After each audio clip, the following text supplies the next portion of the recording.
शहीद दीपक सिंह के शहादत की कहानी। भारत और चीन सीमा में सैनिकों के बीच हुई मुठभेड़ में भारत के 20 जवानों की शहादत हो गई। शहीद हुए जवानों में रीवा जिले के फरेदा गांव का भी एक लाल भारत माता की रक्षा करते हुए अपनी शहादत दे दिया। इस शहादत की खबर शहीद के चचेरे भाई के पास फोन पर रात 9 बजे आई, जिसको उसने छिपा कर रखा। उसके बाद सुबह घर के लोगों को इस घटना के संबंध में बताया गया। आखिर ऐसा क्यों किया गया, देखिए हमारी इस रिपोर्ट में।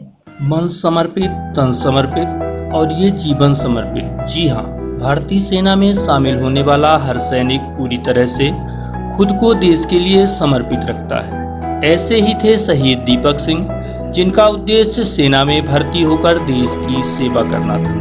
मध्य प्रदेश के रीवा जिले के फरेदा गांव निवासी गणराज सिंह के 2 पुत्र प्रकाश सिंह और छोटा पुत्र दीपक सिंह देश की सेवा करने के लिए सेना में भर्ती हुए।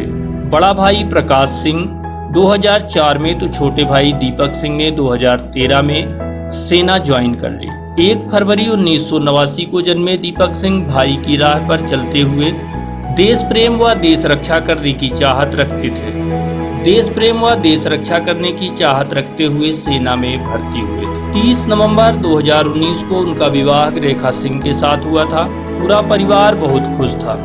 दीपक की छुट्टी खत्म हुई, वह ड्यूटी करने चले गए, लेकिन एक दिन उनके शहीद होने की खबर चचेरे भाई के पास रात 9 बजे फोन के द्वारा पहुंची। पहले तो उन्हें विश्वास ही नहीं हुआ, सोचा कोई मजाक कर रहा है, लेकिन कुछ देर बाद फिर फोन आया और शहीद होने की जानकारी देने सहित 2 दिन में सब घर पहुंचने की बात बताई गई। इस खबर ने चचेरे भाई आशीष सिंह के होश उड़ा दिए। वो समझ नहीं पा रहे थे कि क्या करें। घर में दीपक के पिता और भाभी बस थी, जबकि माँ का सहारा तो पहले ही छीन चुका था। उदास भाई ने अपने मित्र को फोन लगाकर जानकारी दी। वो दोनों ने अन्य लोगों को फोन लगाकर शहादत की पुष्टि की। इतनी बड़ी बात रात भर अपने सीने में दबाए हुए किसी कदर आशीष ने रात काटी और सुबह भाभी को बताया, जिसके बाद ये खबर पूरे रीवा में फैल गई। आशीष ने बताया कि कई बार सेना में प्रयास करने के बाद वह असफल रहे और 23 साल के होने के बाद 6 माह ही एज लिमिट के बचे थे, लेकिन वो असफलताओं से हारे नहीं और फिर प्रयास कर वो सेना में भर्ती हो गए। रात में सूचना मिली थी 9:30 बजे। फ़ोन आया था पापा के फ़ोन पे। पापा ने मुझे फ़ोन दिया, बोले फ़ोन रिसीव कर। मैंने फ़ोन रिसीव किया तो उन्होंने पहले एड्रेस पूछा और उनका नाम पूछा। फिर उन्होंने बोला कि आप दीपक सिंह के घर से बोल रहे हैं, तो मैंने बोला हाँ। फिर उन्होंने वो पूछा कि आप उनके क्या लगते हैं, मैंने बोला उनका भाई लगता हूँ। फिर पापा का नाम पूछे, मैंने पापा का नाम बताया और फिर उन्होंने उसके बाद बताया कि शहीद हो गए हैं दीपक सिंह। मैं सोचा भैया की मजाक करने की आदत थी, हमेशा वो मजाक करते थे, मैं सोचा वो मजाक कर रहे हैं। फिर मैंने फ़ोन कट कर दिया। फिर वहाँ से फिर से रिवर्स फ़ोन आया, तो वहाँ से फिर से उन्होंने वही बात बताई। फिर मैंने वहीं ले पे ही एक और भैया हैं यहाँ के, हमारे गांव के ही, तो मैंने उनको फ़ोन लगा के ये वाली बात बताई। फिर उन्होंने कंफर्म करके बताया। कैसा फील हुआ जब आपको जानकारी? मुझे यकीन ही नहीं हुआ उनकी बात। कैसे घर वालों को बताया आपने? क्या पूरा रात कैसे कटा? सुबह बताया घर वालों कि दादी भी परेशान हो जाती। उन्होंने बताया था कि बॉडी आपको 3 से 4 दिन में मिलेगी और बोले थे सुबह पोस्टमार्टम के लिए भेजेंगे। सुबह आपने कितने बजे घर वालों को बताया? सुबह 7 बजे। उसके पहले आपका जो क्रियाकलाप था उसके पहले मैं रात भर बैठा था, घर वालों को कुछ भी नहीं बताया था। घर में पापा लोग सब सो गए थे, मैं बाहर जाके घर पे बैठा था। उन्होंने वहाँ से बताया कि ये वहाँ थे, इनकी बॉडी दूसरे दिन मिली है शाम को 4 बजे।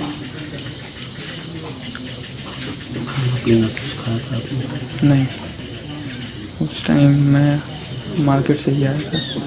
जैसे मार्केट से आया था, घर में बैठा हूँ 10 मिनट, वैसे फ़ोन आया वहाँ से। किसी को रात में आपने बात शेयर की थी ये बताया? हाँ, मैंने उनके दोस्त को बताया था, तो वही मेरे साथ थे रात में। नहीं, यहाँ नहीं थे, हम लोग सड़क पे बैठे थे। उसी पे चर्चा कर रहे थे? हाँ, उसी पे कंफर्म करने के लिए। दोस्त का क्या नाम? सचिन बघेल। घर में कौन था? घर में कौन कौन था उस टाइम पे? घर में मैं, भाभी, पापा, दादी। सबसे पहले आपने सुबह किसे बताया? जी, सुबह सबसे पहले आपने किसे बताया? सुबह भाभी को बताया था मैंने। जी। हंसी मजाक करने की भी आदत? हाँ। कैसे थे वो, किस टाइप से, थोड़ा बताइए उनके बारे में। दीपक हमेशा वो मजाक ही करते थे और बाहर सबसे मिलनशील थे और कभी किसी पे गुस्सा नहीं करते थे और बोले थे कि मुझे जानना है तो आर्मी में ही जानना है। हमका ये वो 6-7 बार गए थे भर्ती पे, तो 6-7 बार असफल हुए। फिर लास्ट बार उनकी लास्ट एज चल रही थी 23, उसमें 5 महीने बाकी, तब उनका सिलेक्शन हुआ था, लेकिन वो जाना नहीं छोड़े थे, कंटिन्यू उसी पे जाते रहे। बोले मैं इसी पे सिलेक्शन लूँगा या फिर प्राइवेट करूँगा। उनकी कोई इच्छा रह गई हो कि आके पूरा करेंगे उस इच्छा को? इच्छाएँ तो बहुत सारी थी, अभी मैं उनसे बात ही नहीं किया था शादी के बाद से। आप क्या कर रहे हैं अभी? मेरा कंपटीशन की पढ़ाई चल रही है। ट्यूशन कर रहे हैं? जी सर। फौज मिल जाएंगे? जी। शहीद दीपक सिंह के बड़े भाई ने बताया कि दीपक हंसमुख और मजाकिया लड़का था। हमेशा से वह लोगों की सेवा करने आगे रहता था। सेना में शामिल होने के बाद रिटायरमेंट के बाद गांव के लोगों की चिकित्सीय सेवा करने उसकी इच्छा थी। भाई ने कहा, दीपक घर का लाडला था। वह सबसे छोटा होने के बाद भी उसने बड़ा काम कर दिया। एक सैनिक होने के नाते मुझे भी फक्र है, लेकिन बड़ा भाई के नज़रिए से देखें तो मेरे अंदर क्या चल रहा है बता नहीं सकता। भाई की शहादत ने घर गांव सहित पूरे देश में नाम रोशन किया है, लेकिन ऐसी शहादत त्याग और बलिदान के बाद ही मिलती है। जैसे अपना भाई दीपक था जो, वो जितना छोटा था लेकिन उससे भी बड़ा काम करके गया, वो चला गया। यानी अपने घर का, गांव का, अपने क्षेत्र का, अपने प्रदेश का नाम करके गया पूरे देश में। वो जब टीवी वगैरह देखता था, ऐसी घटनाएं होती थी कि कोई शहीद हो गया है, तो अपने भाभी से मजाक करता रहता था कि भाभी ये देखो इन्होंने कितना अच्छा काम किया, क्योंकि वो थोड़ा देश प्रेम की भावना उसके अंदर रहती थी। ऐसी चीज़ें देखता था तो उसको बड़ा वो अंदर से वो करता था कि मेरे को मिल जाएगा तो ऐसा कर दूँगा। और मुझे भरोसा है कि अगर उसके साथ ऐसी घटना हुई है तो उससे पहले वो 2-4 चीनी सैनिकों को तो दबोच ही दिया होगा, इतना मेरे को भरोसा है। जब मैं स्कूल में पढ़ाई करता था तो क्या अपना, मैं भी एक मध्यम परिवार से हूँ, तो पढ़ते पढ़ते मैं तो भर्ती हो गया था आर्मी में। मेरी पहली भर्ती थी 2004 में। तो उसके बाद वो पढ़ाई कर रहे थे यहीं सरस्वती शिशु मंदिर से, हम पढ़ते थे दोनों लोग। फिर उसके बाद ज़्यादातर वो मम्मी पापा के साथ रहता था और घर का छोटा था तो दादी का लाडला था ही। तो मेरे भर्ती होने के बाद वो बोला कि भैया मुझे भी चलना है आर्मी में। उसको भी लगता था कि हाँ कुछ करूँ। और उसके बाद मेरा भी सपोर्ट था और मेरा साथ देने के लिए वो मेरे साथ आ गया। तो मैं बोला ठीक है, मैं इसमें वो फाइटिंग फोर्स में, तुम किसी यानी चिकित्सा कोर में चले जाओ किसी में। तो क्या है, मैं इसमें अपना बीएससी कर रहा था, तो बीएससी से वो मेडिकल कोर में चला गया, भर्ती हुई इसमें चला गया। उसके बाद वो उसकी ट्रेनिंग तो लखनऊ में हुई थी और लखनऊ के बाद वो कुछ दिन दिल्ली बेस में था, फिर उसके बाद देहरादून में था। जब 30 नवंबर को आया था, उसकी शादी हुई थी, शादी में आया था 30 नवंबर को शादी हुई।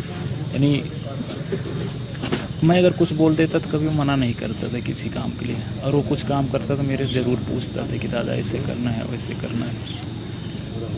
और उसके बाद क्या है, इसमें मई में छुट्टी आया था, उसके बाद इसकी फर्स्ट पोस्टिंग हुई थी सियाचिन की तरफ, अपना 16 बिहार में। और उसका नाम भी यूएन मिशन के लिए सेलेक्ट हो गया था, वहाँ भी जाना था। तो बड़ा उत्साहित था कि वहाँ जाऊँगा, अपने गाँव से कोई नहीं गया है। अब मेरे को क्या पता कि वो हमेशा बोलता था मैं नाम करूँगा, नाम करते करते पूरे देश में पूरे घर का नाम कर गए। क्योंकि इतना तो है कि शहादत इतनी आसानी से मिलती नहीं, उसके लिए बड़ा त्याग और बलिदान करना पड़ता है। हाँ, मैं एक सैनिक की तरह सोचूंगा तो बड़े गर्व की बात है, लेकिन अगर मैं उसका बड़ा भाई बन के सोचूंगा, घर का जिम्मेदार बन के सोचूंगा, मेरे को क्या है, अभी मैं आपको बोल नहीं सकता कि मैं अंदर से कैसे महसूस कर रहा हूँ, क्योंकि मेरे को घर भी संभालना है। फ़ख्र तो है ही, हमेशा कहीं भी चलूँगा मेरा भाई करण हमेशा सीना चौड़ा करके चलूँगा कि हाँ शहादत की है देश के नाम। और बाकी तो उसके अलावा वो एक हंसमुख चेहरा था, हंसता रहता था हमेशा। किसी के पास फ़ोन भी करता था तो किसी और नाम से फ़ोन करता था, यानी सामने वालों को लगता था कि अजनबी बोल रहा है, फिर बाद में बता देता था। गांव वगैरह छुट्टी भी आता था तो जैसे किसी चिकित्सा साइट से अगर कोई ज़रूरत होती छोटी मोटी, तो कहीं इंजेक्शन लगाना हो, कहीं बोतल चढ़ाना या छोटे मोटे काम करता था। उसका यही मकसद था कि मैं रिटायर आ जाऊंगा तो यहाँ के कोई चिकित्सा से जुड़ा कुछ लोगों को मदद करने के लिए खोल लूँगा। तो मैं भी क्या है, मेरे को 16 साल हो गए, मैं अगले साल रिटायर आ जाऊँगा। उसका एक ही सब था, दादा आ जाओ तुम रिटायर, फिर उसके बाद आने के बाद तुम घर में रहना, बाकी मैं करता रहूँगा तुम अपने घर के नज़दीक। यानी मेरे को प्रेरित करता था कि तुम पढ़ाई कर लो तो अपना कोई प्रशासनिक या सिविल में कोई नौकरी या कैसे भी जो करना होगा तो कर लेना। उसके छोटा बहुत है लेकिन मार्गदर्शन देता ही रहता था। लेकिन उसकी शहादत पे गर्व तो है मुझे बहुत ज़्यादा। बस आप ये समझ सकते हो कि भाई हूँ तो थोड़ा उसकी कमी पूरी नहीं कर सकता मैं। क्या इच्छाएं कुछ उनकी रही हैं जिसे पूरा करने की उम्मीद रही है? उसकी इच्छाएं तो ज़्यादातर थी कि लोगों की मदद करना। अब मदद में किसी भी तरीके से, चाहे चिकित्सा हो चाहे शिक्षा हो, और व्यवहार उसका ये था कि मेन एक दूसरे से मिल के रहना। वो घटना कैसे क्या घटी, क्या जानकारी मिली आपको? कैसे ये अटैक हुआ था, कैसे ये आप सही हुए? सर बाकी मैं जहाँ पे था ट्रेनिंग में था, मैं जैसलमेर से आगे, मैं क्या 75 आर्मर रेजिमेंट में हूँ। तो मेरी उससे आखिरी बात हुई थी 4 मई को। 4 मई को बात हुई थी। मैं नेटवर्क नहीं था, जहाँ मैं रहता था वहाँ नेटवर्क नहीं था। जब मैं फ़ोन लगाता था उससे बात, उसका फ़ोन नहीं लगता था, जब वो लगाता था मेरी बात नहीं होती थी। और घर पे बात करता था जो अपने आर्मी एक्सचेंज के थ्रू बात करता था। यहाँ पे तो यही 4-5 मिनट जो बात होती थी हाल समाचार पूछ लेता था और मेरी जानकारी लेता रहता था वो। और मैं वहाँ जिस दिन ये घटना हुई तो मैं 7 बजे घर पे फ़ोन करके गया था, तब मेरे कोई जानकारी नहीं थी। फिर उसके अगले दिन जैसे घर पे जानकारी आई होगी तो मेरे संपर्क साधने की कोशिश की, लेकिन मैं नेटवर्क क्षेत्र में था नहीं तो किसी से बात नहीं हो पा रही थी। तो मेरा दोस्त जो था मेरे साथ ट्रेनिंग किया था, पंकज सिंह, वो भी आर्मड में थे। तो घर वालों ने उनको फ़ोन किया, फिर वो आर्मी नंबर के थ्रू मेरे को बताया, यानी मेरे अधिकारियों को उन्होंने सूचित किया। अधिकारियों ने मेरे को बताया कि आपको छुट्टी जाना है। ये नहीं बता रहे थे किस लिए जाना है, लेकिन बोले कि छुट्टी जाना। फिर बाद में मैंने घर पे फ़ोन किया तो मेरे को जानकारी मिली। तो जहाँ ये घटना हुई तो वहाँ भी नेटवर्क था नहीं तो सारी जानकारी मिली नहीं। लेकिन क्या है, अगर बोला जाए तो चीनी सैनिक जो थे उन्होंने संधि का उल्लंघन किया, और ऐसा काम किसी सैनिक का नहीं होता। हमारे को ऐसी खिलाई दी जाती है कि सामने वाला जब तक आपके ऊपर किसी तरह का हमला ना करे तब तक अपने से पहले नहीं करना चाहिए। ये तो लोग, और भाई ऐसा था कि वो तो चिकित्सा के लिए गया था, जो अपने भाई थे, जवान भाई थे, तो उन्होंने घात लगा के हमला किया, धोखे से वार किया उसके ऊपर। बस इतना मेरे को, अब कह नहीं पा रहा हूँ कि इतना मेरे को तो पक्का ध्यान है कि जो उसका अंतिम समय था, चाहे 2-4 मिनट जो रहे होंगे, तो सबको याद पक्का किया होगा। बड़ा मुश्किल समय था वो, जिस तरह से उन्होंने किया। चीन को जवाब देने के लिए आप सरकार से कुछ?